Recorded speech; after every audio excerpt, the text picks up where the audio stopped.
Ang programang ito ay hatid sa inyo ng Migoy's Burger. Ito ang burger ko. Migoy's Burger, matatagpuan po siya sa Langit Road, Phase 9, Bagong Silang.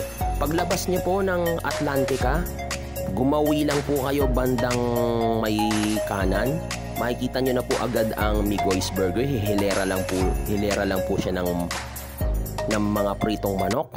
At ang harap niya ay may mga tindahan.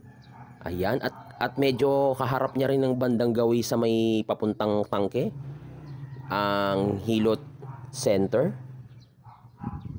At ayan nga guys, ang mga presyo ng Migoy's Burger. 38 pesos start ang kanyang price. Ayan guys.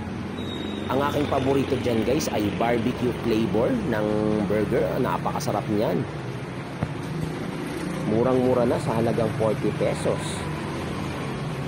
Ayan nga pala ang logo ni Chef Miggy. Nag-crave kasi ako sa burger, kaya bumili ako ng burger ng Migoy's Burger. Malapit lang siya. Pagbaba ko ng jeep, lalakad lang konti. Ayan na, kaysa naman pumunta pa ako sa ibang bilihan ng burger. Dito na lang, malapit lang, di ba?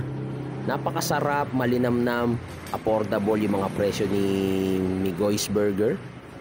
Maka-Pilipino ang kanyang panlasa, kahit mukhang tunog banyaga. And yung kanyang kulay, napakaganda ng kulay, pati logo.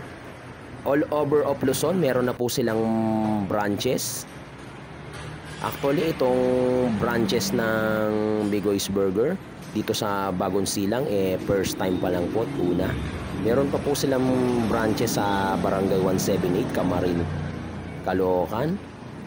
Actually, pangalawa yata to o pangatlong branch sa Caloocan. Nag-open po sila noong December. Wala pa po silang isang taon. Mag-iisang taon pa lang sila this year.